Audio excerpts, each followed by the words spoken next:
Will Smith, who was exposed as a willing participant in Diddy's free costs, has been the center of attention. Unexpectedly, Jir has been the one supporting Will Smith, who had enough on his plate and was still fighting off accusations that he was seeing Dwayne Martin. Somebody told me my picture's in the book. You know, your picture's in the book and your name is in the book. So you're doing some real elegant pimp. I'm blowing you up. I love that. I love that. You up. Dude, this is what Jada makes the new people do. And I ain't gonna say new. They probably been there after myself, right? They will make you check into a rehab. And they'll pay for the rehab. Even though you're not on drugs, they're gonna pay for the rehab. And you have to go if you want to work with them. And then I've saw sexual acts that I walked in on. Who'd you walk in on? Him and Dwayne Martin. Okay. Hollywood is the hurry up and wait game. So 3 minutes later, after them telling me, hey, you got eyes on Will, we need him to come watch this. So I'm running all over the studio. He's not in his dressing room. I go to the cafeteria. I'm like, well, but I see his car there. I'm like, where's this guy at? So now I'm holding Dwayne down too. So I have the keys to his dressing room. So I'm like, yo, and they're calling I'm on walkie-talkie and they're calling my cell phone. Yo, we need to get Will here. And I'm like, yo, kind of fuck down. Like, I'm trying to find is like, this is unlike him, right? So I open the door to Dwayne's dressing room, and that's when I see Dwayne and having anal sex with Will. Let me process that for a second. There was a couch, and Will was bent over on the couch, and Dwayne was standing up, killing him. Murder. It was murder in there. Pinkett, you look fantastic. We gotta go blocking traffic. We're blocking. I'm sorry. What do you say to all the allegations? There's so many rumors. Anything you want to say? We suing.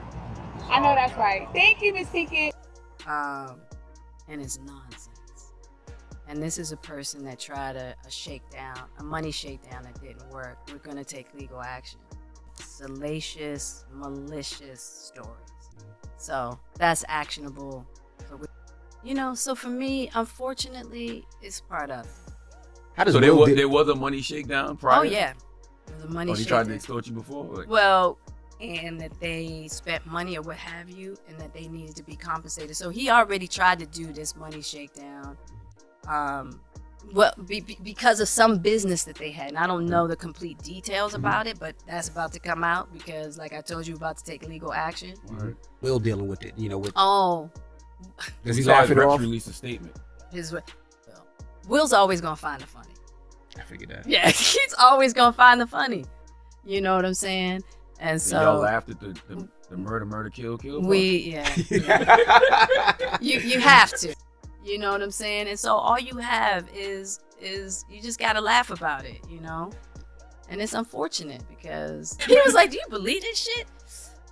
But we just laughed about it. Now that it's been revealed the feds have uncovered numerous incriminating videos involving Diddy, the revelation that Will Smith appears on one of them is bound to send shockwaves. What was once perhaps seen as harmless fun or private moments is now under intense scrutiny, and it's highly doubtful Will is laughing about it now. With his image carefully curated over decades, this kind of exposure could have serious consequences not only for his career, but for his personal life as well. The public's fascination with celebrity scandals means that this situation is likely to escalate quickly, especially given the mystery surrounding the contents of these videos. Will, who has always balanced a clean-cut, family-friendly persona, might find himself battling a narrative far from the roles he's played on screen. As details emerge and the implications grow, it's clear this discovery could be a pivotal moment for both him and Diddy. What these videos contain and how they impact those involved will undoubtedly fuel endless media coverage, speculation, and potential legal fallout. This is far from over, and the ripple effects could be massive for everyone involved, especially for someone with a public profile as large as Will Smith's. I'm like, damn, this shit is crazy, man. So what I did was, I would show up to the party in my little town car. This town, I grabbed a town car so I could skirt. Puff the SUVs and the Bentleys, the whole night. He get out. I get out too with a camera. The big Canon, like, yo, Puff, I should document this shit, right? yo, what's up, Playboy? What you talking about? I said, no, I should get this, man. You, Fonz, the whole nine. He says, yeah, let him through. Excuse me. So I get there. But at that time, it wasn't like the little camera dog, and it was the big intrusive Canon. I had a battery pack. Hold on, man. Let me change the pack. Put my light on here. Do that again, Puff. Do that again. I missed that one. Do that again. Put the pack. So I started following him. So I followed him the whole time. I remember watching Puff at the Beverly Hills Hotel. I'm filming this. And it's a pool party that is ridiculous, man. And I look up and I see Dr. Ruth. I don't know if you know who that is. The sex lady. The sex lady. I see Dr. Ruth. I said, Miss Ruth, could you please come over here? This guy by the name of Sean P. Diddy Tone. I need you to come meet him. I need this for my camera. Dr. Ruth and Puff at the Beverly Hills Hotel pool dancing, doing their thing, right? And you know what they're dancing to? Over in the corner, God bless, is Heavy D, Andre Harrell, and they listening to a demo. You know what the demo is? Right. Bum, bum, bum, bum, bum. Beyonce. Oh, that's crazy. Wow. And then Andre Harrell, run that back. Run that back. That's the one right there. That's going to be the one. You just missed that, the ordering of the champagne, the whole nine. Country, get this. If you call me country, I'm going to take country, get this. So I'm filming it. That's the one. That's the record right there. Run it back. Run up. So Dr. Will Puff dancing, right? All of a sudden I get this, and then I'll flip the camera this way. There's Demi Moore and some young dude. I don't know who the dude is. So I said, Puff, who that? Oh, that's a young cat. I asked him because I said, cool. So I asked Demi Moore, I said, is it cool if I? She said, sure, whatever. it was probably a wild night. Sure. So I watched when they first, got together. So what happened was, I'm following Puff, and his parties were like amazing. We were in Philly one day. I fly to Philly, town car, same business, go up. But Puff say, this party, Playboy, this party right here, I said, $1.5 million. I said, nigga, what? You spent $1.5 million on this party? I said, you come to my house, I'll throw you a party for $400, and it will rival this, not in scale, but the people, because that's how I started. I was the first social media dude. When I would do stand-up, I had cue cards. This is 91. I had cue cards, and I would have people sign and put their pager numbers on it. And I would call during the week. Yo, I'm gonna be here, I'm gonna be here. So I had 800 signatures, 600 women, 200 guys. So it became a floating party. So when Puff came to LA, he said, yo, Playboy, Saturday morning, make that shit happen. I said, I'm on it. Went into my phones, called 200, because I didn't have a big house, 200 of my best friends, girls that were beautiful but not tight but not slutty, just in the daytime. It was daytime. This is my daytime crew, right? He get there, he goes, that's the girl on this movie, and that's the girl on that. I said, yeah, we all hang out. We ain't got no money, but we all hang out together. I said, look on the table. Kentucky Fried Chicken, but I put on some nice plates and some cola and a picture of the whole line. And it was great. He had a great time. And that was that same party that Pharrell was at. But what I started doing in order to get artists together, I said, Puff, you don't understand. When we watch you from New York, you're bigger than life to us. I said, so the $1.5 million, yeah, you can do that, but it don't matter. Because a New York fitted baseball cap is how much retail? That's $25. It's $25, right? Yeah. I said, Puff, what on your head? It's priceless, man. And I said, now watch this. And I played pong, pong, ping, pong, pong, pong, pong, pong, pong, pong, pong. And the LA niggas was mad. They was like, hey, look here, cuz. Hey, fuck that shit, dog. Fuck that shit, dog. That motherfucker. I said, look, you got these LA niggas gone. And it was moments like that. It was like, and then I had a studio in the back. So every time somebody would come over, I would ask them to drop music there. Puff, soon, because I want to get into music business. But we also started doing this thing called New Music Hour. So any person that came to the house that had a song or could do stand-up with it, you could perform. No one was allowed to boo and nothing like this. Watch you benefit from it. Nick Cannon used to sleep on my couch. Wow. 13 years old. He'd be in one part of the house. He'd like, can I, nigga, go back in there. You can't, fuck back in there. You can't come in here. He'd be like this, right? He slept on the couch. Ed Sheeran was the latest. Ed Sheeran slept. Ed Sheeran, my new house. Ed Sheeran slept on my studio floor for 6 weeks. Working on this shit. 6 weeks. So what we do, like I said, what's great about what we do is is that I had Anthony Hamilton. I remember Anthony Hamilton had he said, man, nobody want to hear me sing. I go watch it. I would go follow him and watch him sing in places. I'd be the only one in there. It was like he had to sing at this one little open mic thing, and he was singing. I'm like, sing, Anthony! Let the Lord use you, Anthony! Sing, son, sing! I mean, it's great. So the last one we had, I'm gonna tell you the ones that we had. It was amazing, and then I'm gonna go. When Drake hit, I'm in the Bahamas, baby. I'm in the Bahamas. My sister hit me. My sister, she here, dark skin, always in touch. It's Drake. I said, "Nigga, I hit the internet."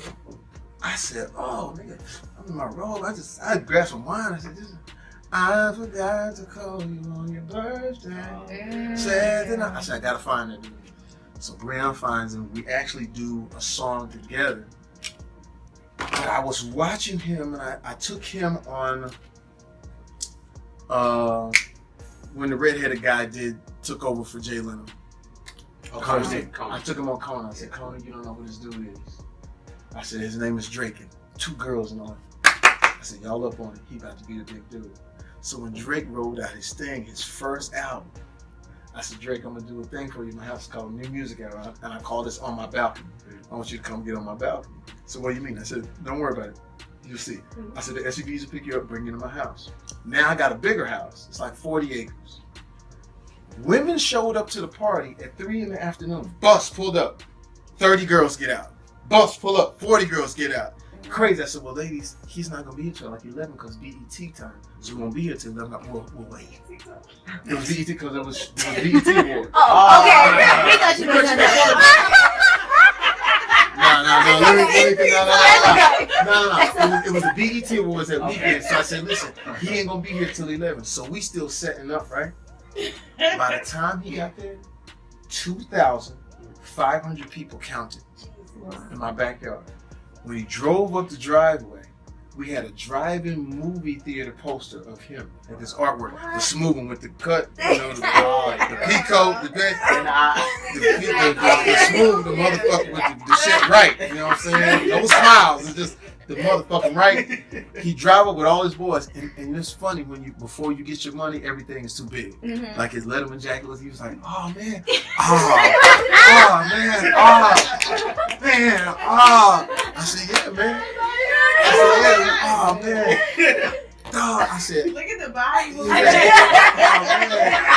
So we did it. I said, hey, Drake. There's a few people in the back want to say hi to you. Walk around, 2,500 people. We go up on my balcony. I said, Drake, now I've done this. Puff was the first major. Now it's you. We want to give you your artist. We want to, because you're going to get enough hate. There's going to be enough niggas out there to hate the fact of what you're doing right now. And so we do the interview, and I hand him the mic, and there's all these people down there. And I said, could you just say something to the people? He's like, oh man, what'd I say? I said, nigga, sing something. He leaned over the balcony. I'm more than just an option. Party shot through the roof. We do that till about 4 in the morning. Right. Most people leave. We got 200 people left, 200 or 300 people left. I got a pianist to come around 3 in the morning, played all the music unplugged, rapped his music unplugged. New Music Hour at that time. We sat and we listened to other rappers rap and other people try to get their thing on. They go to like 6 in the morning, wrap it up. Then we moved on to Rick Ross. Did one same situation. Not as many people, but the women. Oh yeah. And Puff knew about it. Puff got there early, and left Rick in LA because I live outside there. I said, Rick, you better get here. Puff got he's about to leave with everybody, and they got 300 bottles of Ciroc. It's crazy. And when he showed up, I told the DJ, because I had a DJ in the back, I said, listen, when Rick show up, just start playing. These niggas gonna hold me back. These niggas, but don't drop the beat until we walk all the way through the house. When we walk through the house, it's like he had a piccolo. And people just like this. And then when he finally got into the studio, Puff was standing on top of the things with the Ciroc. These niggas, nigga, Crazy. And then we did. Following the recent raid, it's becoming increasingly clear that Jamie may have known far more about Diddy and Will Smith than most would have expected. While Jamie might have discussed the positive, glamorous moments on camera, the kind of lighthearted, celebratory tales that are common in the entertainment world, there's a growing sense that his off-camera conversations might have revealed a different, more controversial side to the story.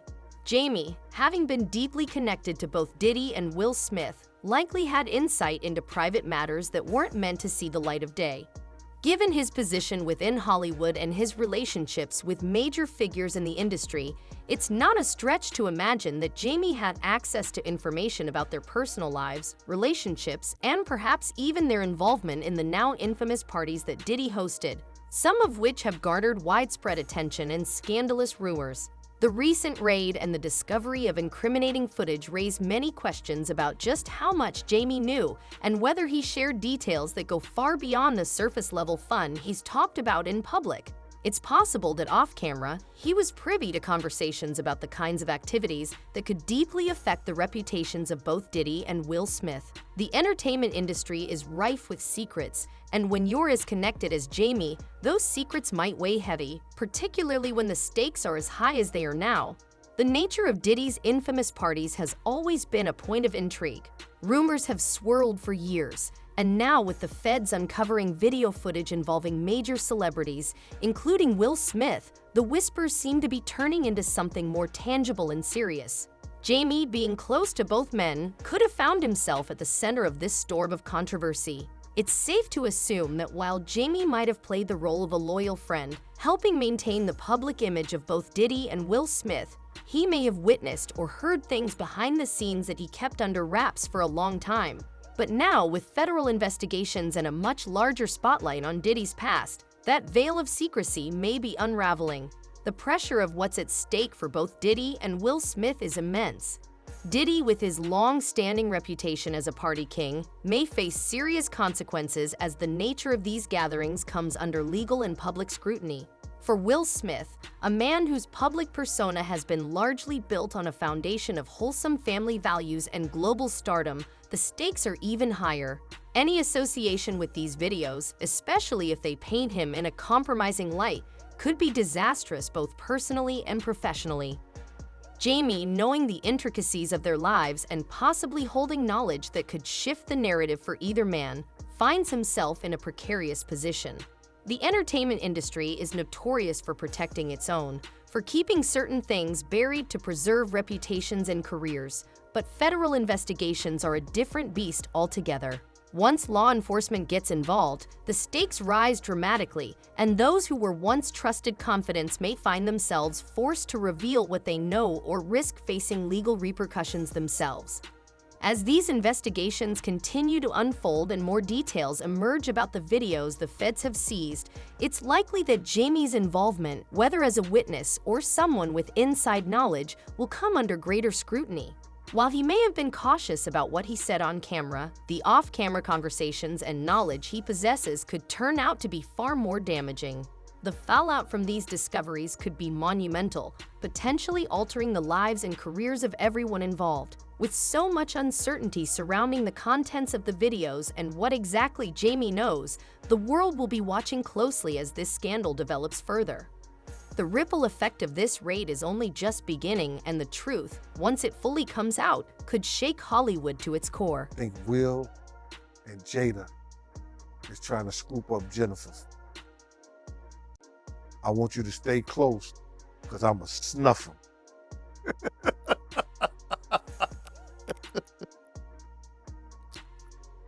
I said to myself, Will Smith gonna beat the shit out you. Now, Puff the scrap now, but I don't think he could beat Will Smith. You know what I'm saying? Well, he can scrap. You know what I'm saying? So then he said this shit. So I didn't go back over there where Will Smith's sister and her husband was. I stayed about, if he snuffed Will, I could move slow enough that Will could probably get 2 or 3 punches back in. That's all about love, though. That's not true? You really heard that? Yeah, I watched it on the internet. You're telling me I can't believe everything I read? I don't know what you're talking about. Jimmy, I thought we were... When you were dating J-Lo, Will Smith and Jada tried to pick her up on a threesome and you were gonna beat up Will Smith. Is that true?